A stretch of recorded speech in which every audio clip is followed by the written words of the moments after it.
Welcome to Toastmasters. I am your host, Johann. For nearly 100 years, Toastmasters International has helped millions of people become more confident communicators, public speakers and leaders in over 16,000 clubs worldwide. Toastmasters will give you the skills and confidence you need to effectively express yourself and get your message across in any situation. Whether you are a manager, student, young professional, someone looking to advance their career, a health coach, or someone hoping to make an impact in your community, Toastmasters is the most effective, supportive, enjoyable and affordable way of gaining great communication skills. By learning to effectively formulate and express your ideas, you open an entirely new world of possibilities. Hello everybody, and you're very welcome to our very first special guest, our very first podcast, the Toastmasters podcast. I'm really excited at what we are going to unfold every week as we bring on special guests and speakers and lots of different people that can help you with communications, relationships, building on your confidence, lots of different conversations that we're going to have with a variety of people helping to improve your life skills basically. So today we have Maureen Mc Gowen, and Maureen is a Toastmaster, and Maureen is 10 years in Toastmasters. So Maureen, you're very welcome. Thanks a million, Joanne. Delighted to be here. Brilliant. So Maureen, just before we get into our conversation, can you tell us a little bit about Toastmasters, why you joined Toastmasters on your journey? Yes, so I'm 10 years, as you said, 10 years member of Toastmasters this month. And I was aware of Toastmasters, wasn't really sure of what it did. Like an awful lot of people who come to Toastmasters, they've heard of it maybe, not really sure what it is that it does. And it was at a time when my two boys were a lot younger and I wanted to do something for myself, some sort of personal development. And I said, I'm going to go along. I remember the conversation I had with my husband the night that I went to the open night in Kildare Toastmasters. And I said, I'm going to go along to this. I think it could be good for me. But if it's not fun, I'm not staying. And that's 10 years ago. So that gives testament to what it was. But my reason for joining Toastmasters, I didn't have particular interest in delivering speeches or anything like that. But I wanted to develop social skills, small talk, having that chat over the cup of coffee. I was not good at that, and that was something that I wanted to develop. So I felt that joining an organisation like Toastmasters could help me, and it did. Wow, that's incredible. And Maureen, what I can hear in that is, so there's lots of people in Toastmasters who don't necessarily go in there to become a professional speaker, because it does take a lot of work, but it's the first start of the journey if that's what people want to do. But I can hear in that as well that you really wanted to develop how you relate to people, your social skills, and that's very important, because being able to relate to people and just have a conversation with people, because there's so many people out there that they don't know how they're going to be received or the right things to say or having confidence really. And I think Toastmasters provides that environment. And another thing you said is fun. You want to have fun, which is really important, because when you go out of your comfort zone, you want there to be a little bit of fun to make it easier for you. And I know myself personally, there's a lot of support inside and a bit of crack, and it's just incredible. So Maureen, why do you think that, for your reasons, social skills and personal development, why do you think, or how do you think Toastmasters help in those areas? It helps in a number of ways. First of all, at every Toastmasters meeting, you have the opportunity to speak. It's far more than delivering speeches. So if you're nervous speaking in front of, a room of people, and when I say in a room of people, it could be 12, 14, 20 people in the room. But if that makes you nervous, if you're doing the role of timekeeper and you stand up at the end of the meeting to deliver the times of each of the speeches, the length of time you're speaking is less than a minute. But that is a huge hurdle for an awful lot of people. That idea of standing in front of people and speaking, full stop, can terrify them. So there's a really gentle introduction. So one of the things from Toastmasters, apart from delivering speeches, all of the different roles that are there give people the opportunity to speak at every meeting. Apart from the fact that you've got your tea coffee break and you've got your conversation there when we have our normal meetings face to face, and you've got the conversation there where you're talking to people. But at the meeting, each meeting, you have an opportunity to stand up. If you're not doing a role, you might be doing a speech, and if you're not doing that, you have an opportunity to speak in the table topics, the impromptu speaking section of the meeting. And one piece of really solid advice that I got when I started Toastmasters was, every meeting, put yourself down for either a role or a speech the following meeting, to commit, because if we've committed, it's harder to pull out, rather than sort of saying, well, I might do something next meeting. Commit to it and stick to it, and then it means that you're building up the habit of going to the meeting. And I think set a little personal goal for yourself that I'm going to speak up at every meeting, because like I said, the table topics gives everybody the opportunity to do that. So there's such a huge, vast number of ways in which you can losing my language, develop your skills, and it's far, far more than delivering speeches. Yeah, and it's so great, Maureen, because so many people can have this preconception of what Toastmasters is all about and be nervous to even join. And you're right, there's loads of different roles that are available for people to do, and you can choose whatever role you want to do. The meetings are every 2 weeks, and you can choose whichever role. Even I remember when I started, I think reading out the mission statement was one of the first things that I did. And I can hear what you're saying, because even if you take on a role, like, forget about speeches if you're really, really that nervous, just the practice of getting up, you know, on a regular basis at each meeting, and what you said about committing to a role. So it could be just committing to doing the mission statement, but try to change the variety, do different roles every week or whatever, until you're comfortable enough to start doing a speech, if you know, and there's no pressure. And that's what I love about Toastmasters. And there's a lot of support inside of Toastmasters as well. So what's your experience, Maureen, of the support that you got when you were doing your roles and then transitioning into doing speeches? What kind of support? Huge support all the way, because each speech has the evaluation, and the evaluator is another Toastmaster who is giving their opinion, and it's their opinion of your speech, but it's mostly positive with an area for improvement, which means that you're always learning and always growing and always working towards improving things the next time around. But the amount of support that I've seen for myself and for others is huge. Everyone is really rooting for you. The first speech you give is your icebreaker, and everybody in that room is rooting for you to deliver your first icebreaker speech. Or if it's the first time that you're standing up to speak on a table topic, the support that's there is great. It doesn't matter what you say, and that's a key learning that I've taken away from all of the Toastmasters. It doesn't matter what you say. You stand up, you say something, you try to have it as coherent as possible, structured as possible, and the support that you get is phenomenal. But also, and I expect you've seen the same, Johann, in your own club in Athy, the amount of stories that people give where they can really give very personal information about themselves. And we've had some stories that people have told at Toastmasters, and it's honestly been a privilege to be in the room where they have shared those experiences with us.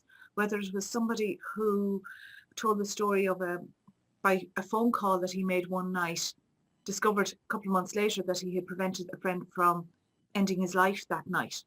And the power in those stories is phenomenal. So every time that you go to Toastmasters, you're hearing about different people's hobbies, you're learning life skills, you're learning new information all of the time.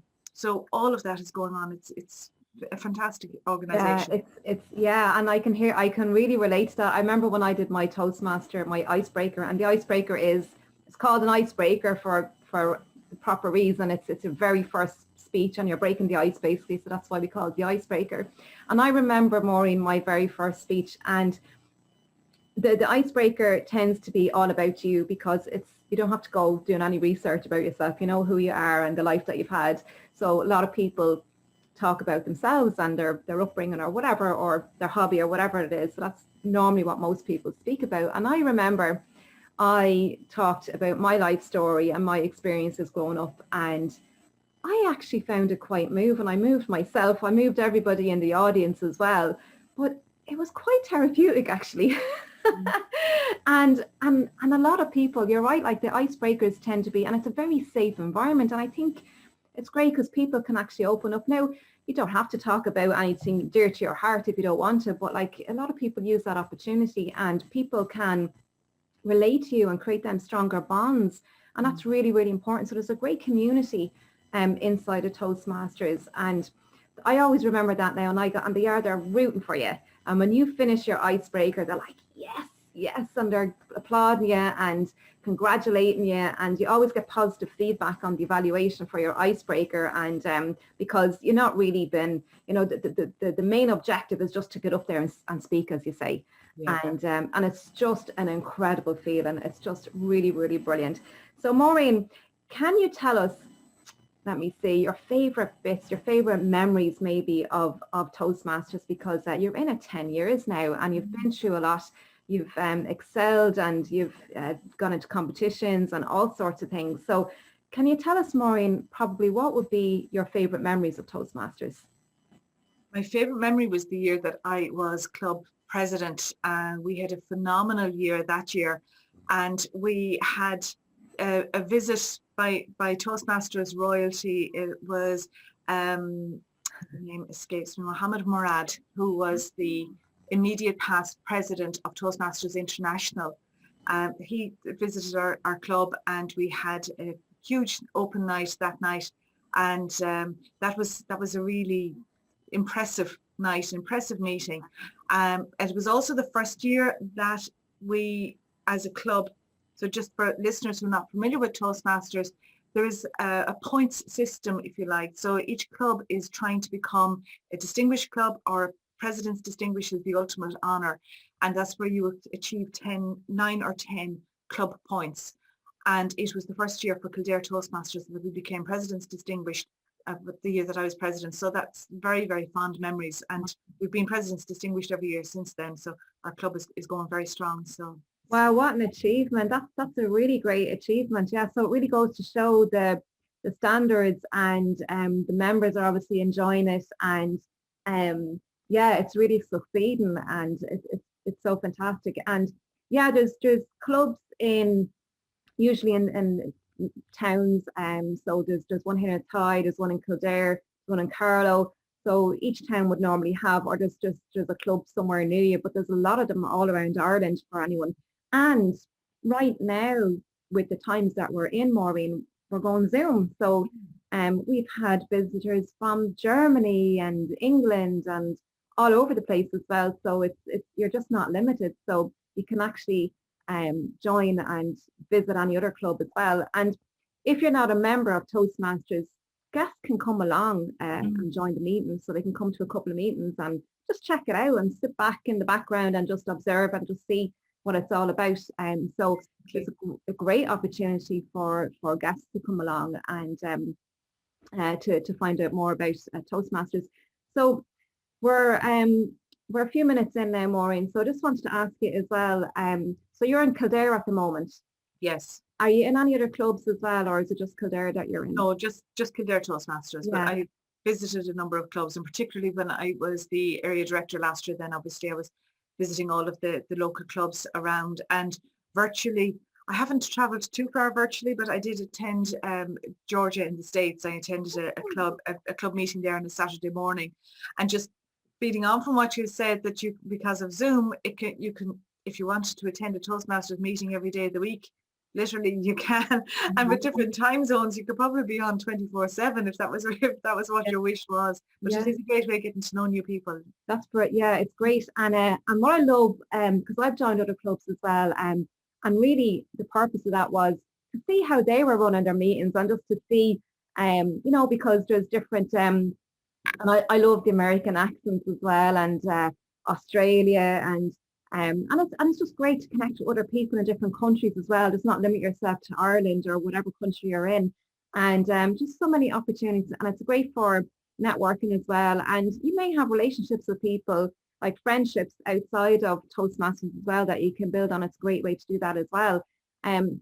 So Maureen, if I was to ask you to sum up or just tell us Why should people join Toastmasters in your opinion? What is that people can, and there's various different reasons why people can join Toastmasters. If you just want to pass time, just have a social evening, or it could be you want to be a professional speaker, or just improve on your communication skills or whatever, speaking out more. But why, in your opinion, Maureen, should people join a Toastmasters club? If somebody is looking for a form of personal development that they want to develop over a long period of time, because there's no quick fix in Toastmasters. It goes in and you're following the program that's there, and over time you will notice your confidence increase. And if you think of it, public speaking, everybody does public speaking. Yeah, You're speaking at a meeting at work. That's public speaking. It doesn't have to be standing up on a stage. Yeah. So if you are in a situation that you want to speak more effectively at meetings at work, for example, then Toastmasters might be something that could benefit from you. I remember shortly after I had joined Toastmasters, I was still teaching at the time. It was before I set up my business, and I was speaking at a staff meeting, and someone came up to me at the end and said, "You spoke really well at that meeting," and I put it down to table topics from Toastmasters, because that gave me the skills to be able to create a coherent answer to a question in a short period of time, that you instinctively know the structure that you're going to need to be able to speak well.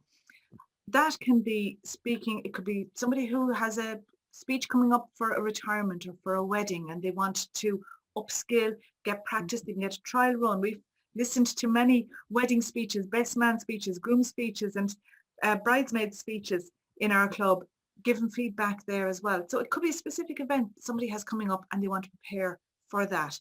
But it's a life skill, and a life skill of being able to communicate with people in a fun environment and a nice social occasion as well. Yeah, that's absolutely so true. I think it's a vital skill, life skill that we all do need.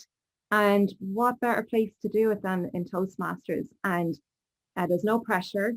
You get a lot of training or a lot of support from people as well. And you're right. And I love the table topics that you mentioned, because table topics is just you can have a short answer or a 1 minute answer or whatever, but it's not like a long speech, but it's thinking on your feet. And I think that's where a lot of people get stuck, is thinking on their feet. And I think it's true practice. So the more that you do it, and I think it's up to the individual as well, Maureen, what amount of work that they actually put in. So like what you said at the beginning there, commit to doing a role even at each meeting, because then it becomes habitual and you're not as nervous the next time around putting your name forward. And the more you practice it often, the less you're going to be fearful about it or whatever. And we do have to get out of our comfort zone a little bit to grow. Yes. So and the more you commit, the more you, and do it in small bits. There's no point in going straight into doing a full-on speech, do it in small bits. Start off with reading the mission statement or doing a role of timekeeper or whatever. And it's fun doing the different variety, the different roles as well. And I think that's really important, just to start off doing something small, whatever you're able for, without being too pressurized. And you will have the support, and the feeling of having achieved that is just incredible. That feeling of fulfillment, and everybody wants that. And you're increasing your ability to be more effective at living and communicating with people. And at the end of the day, human beings do need to relate to people and communicate with people and speak up and say what's on their mind. So many of us are afraid to say stuff, and we just keep stuff suppressed, and we just keep the peace and keep other people happy. So I think you're right, Maureen, it's a really important life skill. So Maureen, we're coming near the end here, and I'm just so grateful that you've taken time out today to be with us and just tell us a little bit about your experience in Toastmasters and what it's done for you. If I was to ask you now, just to finish off, Maureen, can you summarise, I've already asked you why people should join Toastmasters, but would you like to leave people with a message why this is so important in their life, and and maybe just how it's helped you improve your life? Well, I suppose helped me improve my life was fundamental in the role that I currently have now, which is when I started up my own business.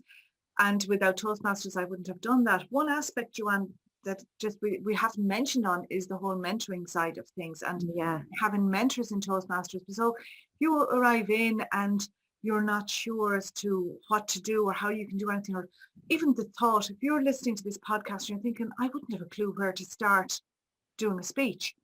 There is a structure that's there. There's videos that are online on the program, so you're guided along step by step as to how to do it. But you're also assigned a mentor, somebody who's more experienced in the club, who will hold your hand throughout and show you how to do the different roles, how to put speech together, the sounding board for you. So that's really good support that we haven't mentioned as well, that is there as part of the club. So another member who volunteers, and it was through that volunteering in the mentor role, and that I enjoyed that so much, was how I ended up setting up my own business when I took a career break from teaching. So you don't know when you walk in the door at a Toastmasters meeting, or you click on that Zoom link to join the Toastmasters meeting. You don't know where it's going to end up for you.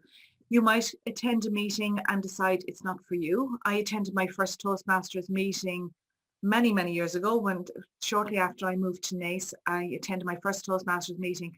It was not for me at the time, but there was something that stayed in the back of my head, and it was a good 10, 12 years later before I went back again, and the time was right, or the venue was right, or the people were right, or whatever it was. So come along. There's nothing to be lost by coming along. Clubs have regular open nights, but you're welcome to come along to any meeting, any club, any time, and see what it's like and see if it's for you. And visit a couple of clubs, because each club, like any organization, each club has its own atmosphere. The personalities that are there are different. So attend a couple of clubs to find the one that's going to be the right fit for you, if that's what you're looking for at the time. Yeah, and I love what you said about the mentors as well, because you're right. You can go into a club and feel overwhelmed with all the different roles and the thoughts of preparing a speech. And the mentor is part, you get that free as part of your membership.